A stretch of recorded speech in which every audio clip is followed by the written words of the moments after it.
Κάτσε, σε ενδιαφέρει. Πάμε για ένα haul από βινίλ. Ξεκινήσω με αυτό εδώ το φόρεμα, γιατί το φοράω ήδη. Είχα μια δουλειά και λέω, θα βάλω αυτό. Δείτε πόσο ωραία εφαρμογή έχει. Τίποτα, αυτά με βολεύουν πάρα πολύ, γιατί έχεις μια δουλίτσα, το φοράς, έφυγες. Είναι σαν μπουστάκι εδώ πέρα πάνω, είναι πάρα πολύ ελαστικό. Και πίσω κάνει το χ. Έχει τέλειο στρώσιμο και τέλειο υφασμα. Και έχει εδώ και τη λεπτομέρεια. Το επόμενο είναι αυτό εδώ πέρα το set. Αυτό το χρώμα το ερωτεύτηκα. Γενικά εγώ τα μπουστάκια τα φοράω και στο γυμναστήριο και για μία βόλτα. Και έχει πάρα πολλά χρώματα και σχέδια και πάρα πολύ οικονομικά. Είναι τέλειο το υφασμά του, δεν διαγράφει καθόλου.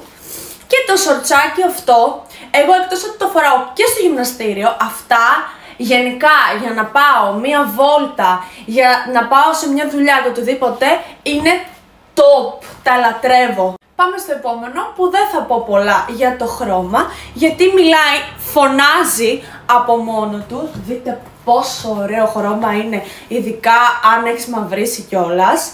Στρώνει τέλεια, πάλι είναι σαν το προηγούμενο, έτσι, πάρα πολύ άνετο.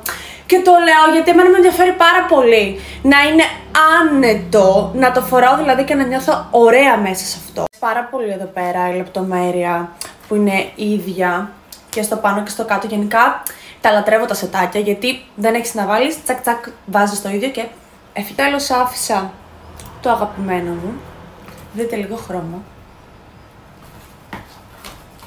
Εδώ η λεπτομέρεια και εδώ που είναι ροζ με πράσινη και αυτό το γκρι το τέλειο, εντάξει.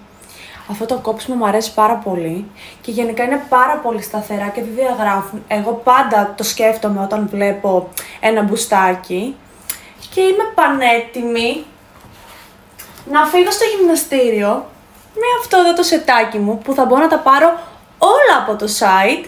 Αυτό ήταν το βίντεο. Σας φιλώ. Bye!